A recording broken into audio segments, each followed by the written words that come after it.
Hey guys အဲ့တော့ဘာတွေပြန်လဲပြီးတော့ကြိုဆိုလိုက်ပါရယ်ဗျာဒီနေ့ကတော့ကျွန်တော်တို့ပွဲလေးတစ်ပွဲရှိရယ်ဗျာ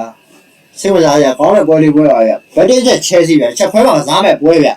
UEFA Europa Conference Final ကိုဗျာပိုလန်နိုင်ငံ Hufrog ခွဲမှာဗျာ Battle Chelsea တော့ Final ကိုရှင်းပိုင်းကစားမှာဖြစ်နေဗျာဒီက Enzo Maresca လက်ထက်မှာနေဗျာ Chelsea တဲ့နောက်ဆုံးရှုပ်ပွဲမှာ9ပွဲနိုင်ရထားတယ်ဗျာ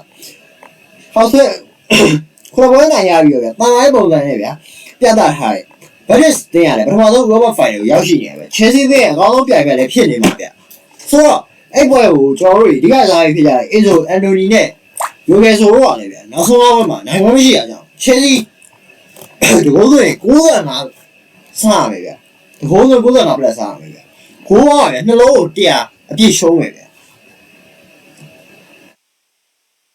အဲ့ကြောင့်လို့ဗျဒီပွဲမှာဗျကျွန်တော်ဂိုးပြန်တယ်ကြည့်ရမယ်ဗျကျွန်တော်ဂိုးပြန်တယ်ကြည့်ပြီးသုံးဂိုးတွေကိုနိုင်ဆိုင်ကြည့်ရမယ့်ပွဲလို့ကျွန်တော်ခံမှန်းမိရကြောင်းကျွန်တော်အနေနဲ့ Chelsea goal ရယ် Chelsea ball ရယ်ရွေးပေးထားရဗျကျွန်တော်တို့ခံမှန်းထားတော့ 1-2 လို့ခံမှန်းပေးထားရဗျအားလုံးကျေးဇူးတင်ပါတယ်ဗျအဲ့ဒါဘောနေပြောတယ်ဒီနေ့ညမှာ၄ပွဲမောင်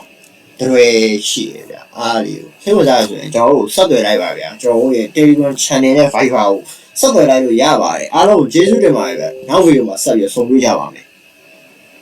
Bye bye